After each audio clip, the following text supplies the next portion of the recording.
I think that you find out a lot about people in the hard times. I found out what I literally already knew about my team, my staff, the sport. We're built for this.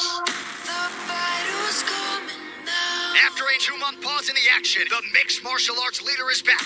The fury shakes the ground. We saw adaptations of unprecedented scale. The safety system the UFC's put in place works. From the UFC's now famous Apex. This is a special place. The way they've set this up is amazing. To the birth of Fight Island. Everybody said this couldn't be done, but here we are in Yas Island. These safe havens allowed the greatest fighters on earth to continue doing what they do best.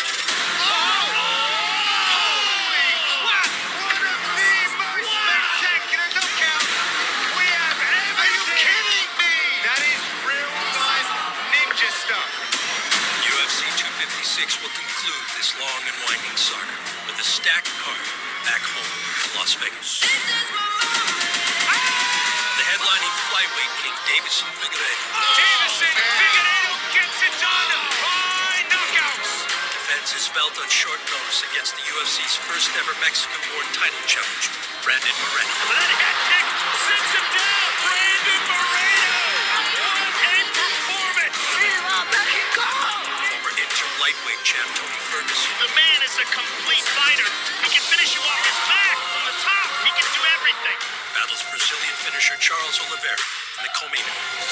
Charles Tupac Oliveira. This guy continues to get it done. And surging fan favorite Kevin Holland. Done on the knockout for the Trailblazer. Battles 10-time jiu-jitsu gold medalist Ronaldo Jacare Souza. Oh, he's got it. Jacare Souza by submission. Wow.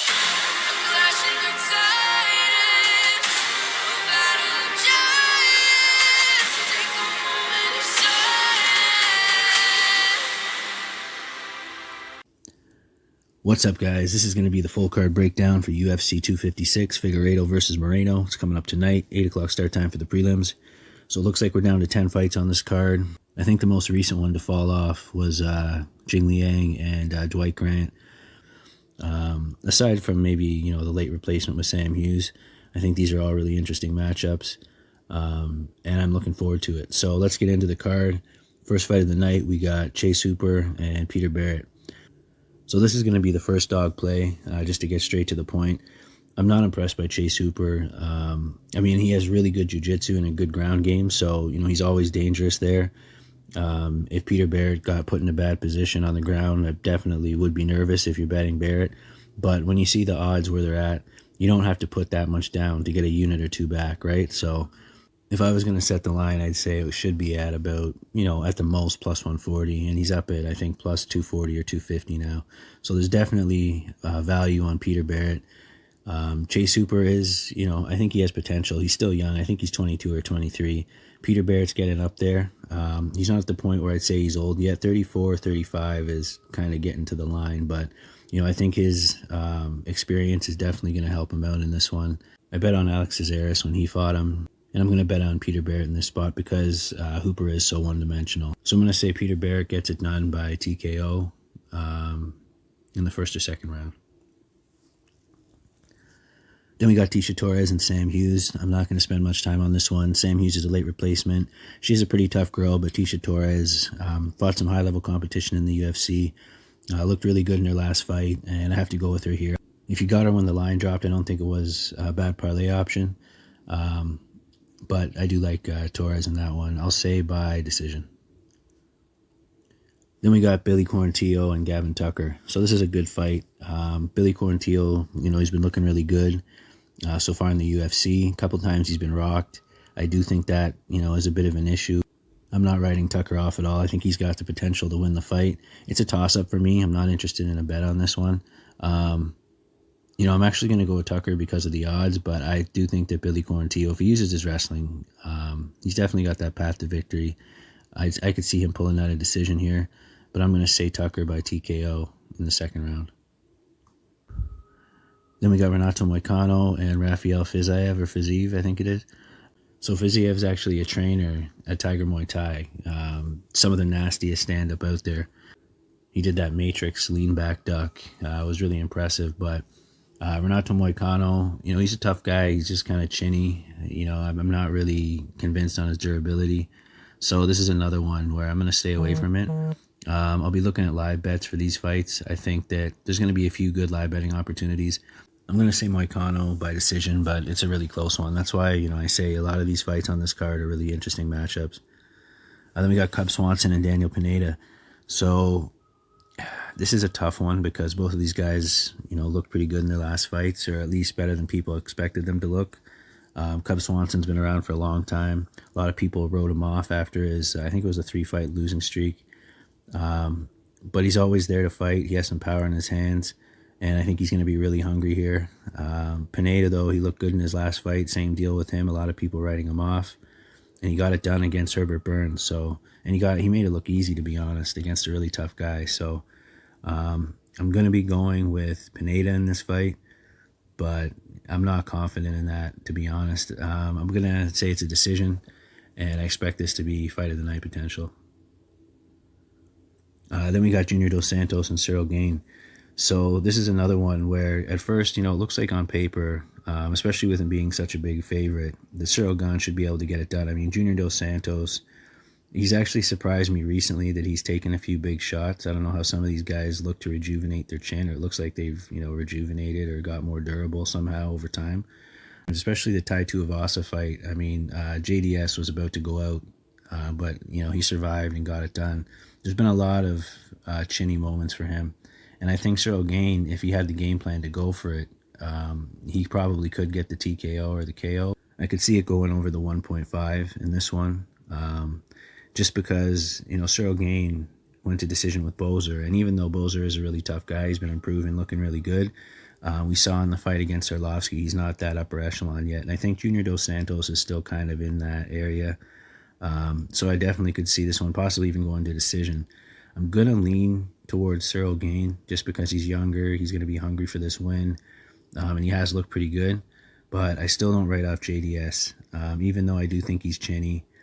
I'm going to go with Gane by decision in that one, but it's a good fight. Then we got Kevin Holland and Ronaldo Souza. So I've been going back and forth on this one. Originally I thought Kevin Holland, and then I thought, Souza with his experience should be able to get it done. But looking at it again, it's Kevin Holland has a big reach advantage. He's looked really good with the striking. And it would be harder for me, or it would feel worse if I saw Holland get the TKO or even the decision from using the striking if I didn't go that way, because that was my original thought. So I'm going to go with Kevin Holland to get it done. I think the line is pretty accurate. It could be a little bit closer to a pick'em. But I'm going to say he gets it done by TKO in the third round. But again, this could be Souza using his wrestling, or at least looking for the takedown, holding Holland against the cage. So a couple different ways it could go. Then we got Mackenzie Dern and Virna Jandiroba. So, Mackenzie Dern, she hasn't really impressed me, to be honest. I mean, her jiu-jitsu, again, this is similar to Chase Hooper. That's all they have. And if they get a hold of you, it's going to be a quick night. So I do respect them as far as that goes, no doubt. But when it comes to striking, there's almost nothing there. I don't know why this isn't a pick'em, or at best, I actually expected Jandiroba to be a slight favorite even. So this is going to be another bet here. Second dog in the night. So I'm going to be going with Jandiroba in that one. I'll say she gets it done by TKO in the first or second round. Then we got Tony Ferguson and Charles Oliveira. So Tony Ferguson didn't really look great in his last fight. Justin Gaethje had a really good performance, so he had his cardio in check. Was able to hang in there the whole 5 rounds. Still looked good in the 5th even. And tagged Tony with some really big shots. I don't think Tony was expecting that type of fight out of Gaethje. So hopefully he looks a lot better in this fight, because he didn't look himself. He always has that high pace, stay in your face, use the cardio, and then break you down as the fight goes and get the W. But in that fight, the pressure wasn't as strong, and I think it had to do with him getting tagged as hard as he did early on in the fight. He still came forward and used his style, but it wasn't as fast-paced. He wasn't as close in the pocket. I mean, he did get in there a few times, but he was getting tagged. So I think he just fought a smarter fight even though by the end of it, he was beat up pretty bad. He avoided getting KO'd, and just like I said, not as fast as he should have been, or I don't know if he's lost a step. I think the second weight cut and a bunch of other, things that went into that performance, I'll have to give him credit towards that and think that he'll come back better in this fight. If he looks the way he did before the last Gaethje fight, I do think he should be able to get the win here. And I'm not willing to count him out yet. I think this is going to be that fight. If he doesn't look good in this one, I'm going to be off Tony Ferguson. I think, his time will be coming up soon anyway. But I do still think he has some good fights in him. So I'm going to say Tony Ferguson gets it done by decision here. And I actually think the over 1.5 on this one is another decent line. I have a bet on that. I just don't know how far down it's gone since then. So, so that's a third bet, the over 1.5 in the Ferguson and Oliveira fight. Then we got the main event, the third dog of the night, and this is a really good fight. These are the two best guys in the division. I bet on both of them in their last, however many fights. I bet on Figueiredo before he got in the UFC, and Moreno for the last, 4 or 5 fights straight. So, and they've won them all. So I like these guys. Both of them are really good fighters, and the line is way off in this fight. Brandon Moreno has the better ground game, or at least, I think they're close when it comes to jiu-jitsu, but he's got the better wrestling. The only thing I don't like about his grappling is that he does give up his back quite a bit, but he didn't do that in his last fight against Royval. And a lot of people were saying that they thought Royval was looking better. I thought Moreno had that all day in the first round. He controlled the grappling, tagged him a few times on the feet. It was a little bit closer with the exchanges on the feet, but I thought that was an easy round for Moreno. And to get the finish at the end the way he did, not necessarily the best just because his shoulder popped out. It kind of a little bit fluky that it finished the way it did. But I wasn't worried about that fight. I did have a bet on Moreno, and, I wasn't sweating. After I saw how it was looking, I did think that he would edge out the decision if it didn't end the way it did. So I'm going with Brandon Moreno here. I think the line's way off. I did expect to see him as a dog, but not to the level it's at. I think it's like plus 250 or something like that. So when I bet it was at plus 240. I might even give it another shot if it keeps going up. But I think it's just a lot of people using Figueiredo as a parlay option. But again, so 3 dogs there. If we're looking at parlay options, and I'll pull up the bets now. I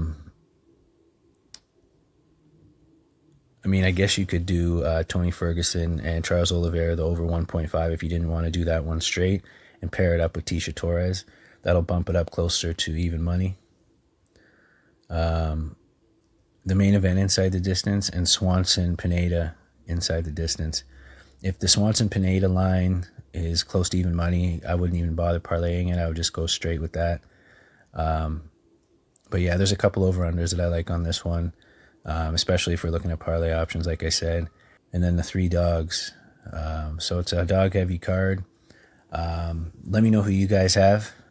I know there's a few people who aren't going to be interested in tailing a couple of these bets, but there's definitely value in them. So good luck to you guys. I appreciate you for watching. I'll see you on the next one.